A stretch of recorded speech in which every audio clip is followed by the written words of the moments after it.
যারা গোপনে গুনাহ করে, যারা গোপনে পাপ করে, এদের লাইফে 4টা কষ্ট আসে, 4টা আযাব আসে দুনিয়াতে।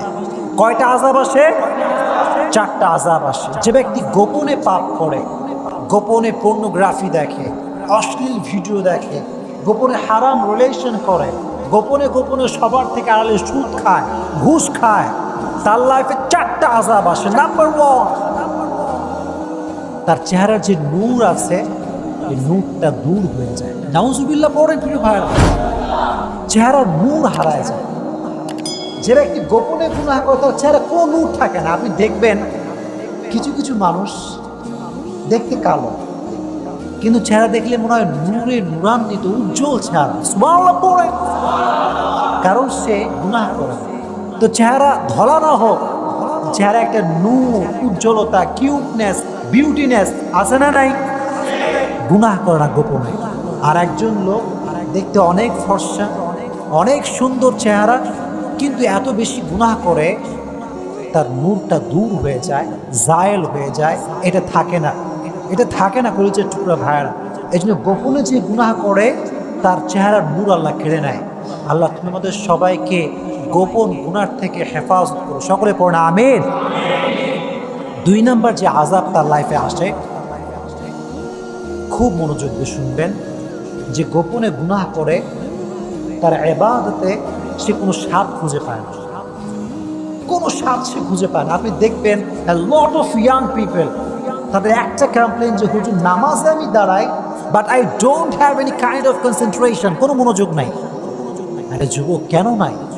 আস্ক ইউরসেলফ, কেন নাই? কারণ তুমি গোপনে এমন গুনাহ করো, বাজে ভিডিও দেখো, পর্নোগ্রাফি দেখো, তোমার মনে তো স্বাদ থাকবেই না। মন তো মরে যাবে ভাই, মনটা মরে যাবে।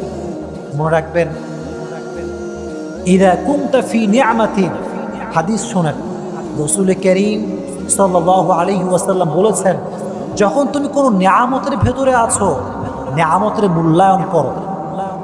যদি তুমি নিয়ামতের মূল্যায়ন না করে গুনাহের দিকে চলে যাও, ফাইন্নাল যুনুব তাযিলুন নি'আম, এই গুনাহ তোমাকে নিয়ামত থেকে বঞ্চিত করে দেবে। তো ইবাদতের স্বাদ থাকা এটা বড় একটা নিয়ামত। তো আপনি যদি গোপনে গুনাহ করতেই থাকেন, সুদ খেতেই থাকেন, জেনা করতেই থাকেন, পর্নোগ্রাফি দেখতেই থাকেন, কোনো মেয়ের সঙ্গে হারাম সম্পর্কে জড়িয়েই থাকেন, আপনি সব জায়গায় স্বাদ পেলেও আল্লাহর সামনে দাঁড়ালে আপনি কোনো স্বাদ পাবেন না। মনটা মরে যাবে, মনটা মরে যাবে আপনার। আল্লাহ তাআলা গোপন গুনার থেকে আমাদের সবাইকে হেফাজত করুন, সকলে পড়েন আমিন। 2 নাম্বার। 3 নাম্বার যেই আযাবটা আসে আমাদের লাইফ, সেটা হচ্ছে মেন্টাল যে পিস, মানসিক যে শান্তি, এটা আমরা হারাই ফেলি। অস্থির অস্থির অস্থির, অলওয়েজ অস্থির।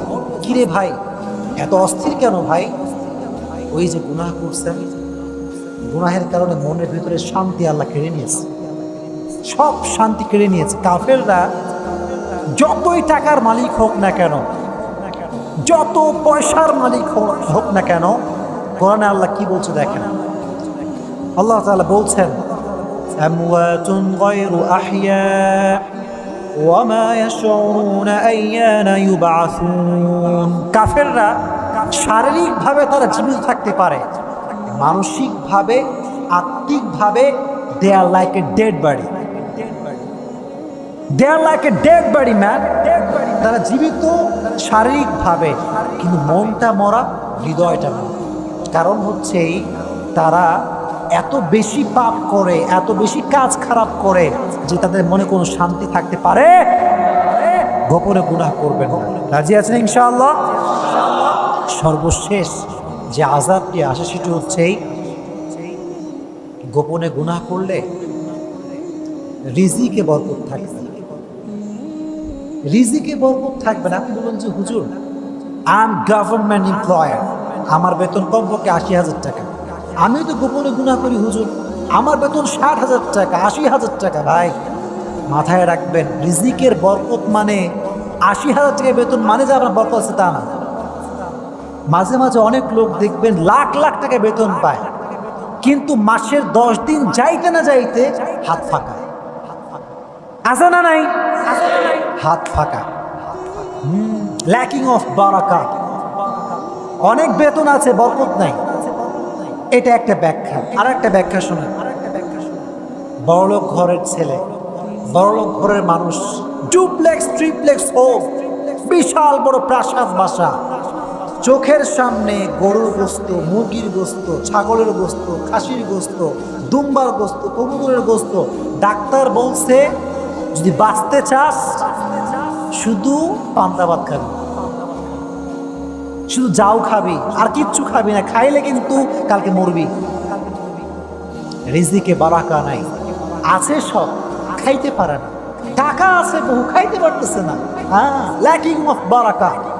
গোপনে গুনাহ করবা, বরকত থাকবে না, রিজিকের কোনো বরকত থাকবে না।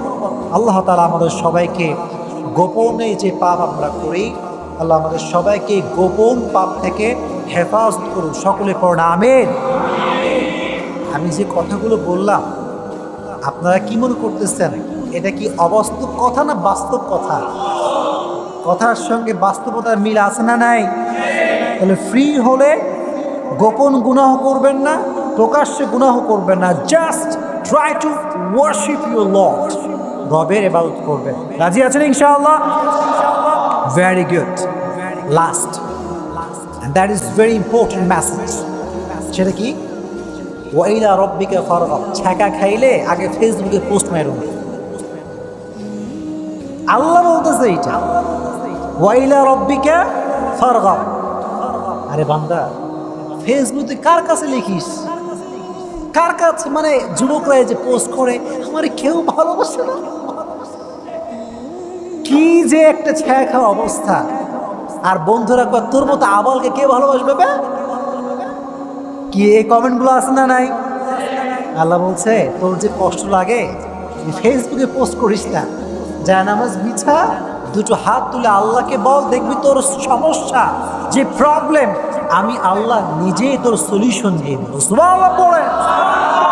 Go back to your Lord. Turn back to your Lord. Share your problem with your Lord first, then your wife, then your friend circle, whoever they are. আগে আল্লাহর কাছে বলুন, তারপরে বন্ধু বান্ধব। হ্যাঁ, তারা আগে গার্লফ্রেন্ডে কল দেয়, জান জীবন শেষ শেষ। কি হইল? বলে আমিও শেষ, তুমিও শেষ, আমিও শেষ, চলো শেষ। কে সমস্যা আসছে না রে ভাই? গার্লফ্রেন্ড হচ্ছে পৃথিবীর সবচেয়ে বড় প্যারার নাম হচ্ছে গার্লফ্রেন্ড। এত আসতে কেন? জোরে বলতে হবে, ঠিক কিনা? এটা আযাবের নাম, এটা গজবের নাম। যারা সিঙ্গেল আছো, তোমরা সিঙ্গেল যে আছো তাই পড়ো আলহামদুলিল্লাহ। যারা সিঙ্গেল আছো, যতদিন সুখে আছি, যখনই একখানা আসবে কপালে হারাম ভাবে, তুমি মনে করো দুনিয়া তোমার তো জাহান্নাম হয়ে যাবে, ঠিক কিনা বলো? Try to share your problem with your Lord. রবের কাছে সমস্যা শেয়ার করুন। দুনিয়ার মানুষ জানেন, শোনেন, দুনিয়ার মানুষের স্বার্থপর। দুনিয়ার মানুষ কি? যখনই বুঝবে যে আপনার দুর্বলতা কি, বাস এমন খোঁচা মারবে, ছ্যাঁকা দিয়ে ব্যাগা করে ফেলবে। খুবই সাবধান। নিজের গোপন কথা, এটা আয়াতের ব্যাখ্যা, কিন্তু আপনি আর ফালতু গল্প করেন না। নিজের মনের কথা, কষ্টের কথা, গোপন কথা, প্রাইভেট ইস্যু, যত ইস্যু আছে কাকে বলবেন? কাকে বলবেন? আল্লাহকে বলার পরে যদি আম্মাকে বলতে মন চায় বলবেন, বউরে চাইলে বলবেন, বন্ধুকে চাইলে বলবেন। তবে মেইন সোর্সটা আগে কোথায়? আগে আল্লাহকে নক দিবেন, আগে আল্লাহরে নক দিবেন, আগেই গার্লফ্রেন্ডে নক দেয়। কোথায় কোথায়? শোনো শোনো, কথাগুলো বোঝার ট্রাই করো যুবক ভাইরা। যেখানে গেলে মোটিভেশন পাবা সেখানে যাবে। যেখানে গেলে তোমার মনটা এমনি ভাঙা, বলো না কাটা ঘায়ে, এটা করো না। এটা আল্লাহকে বললে কি হয় জানা?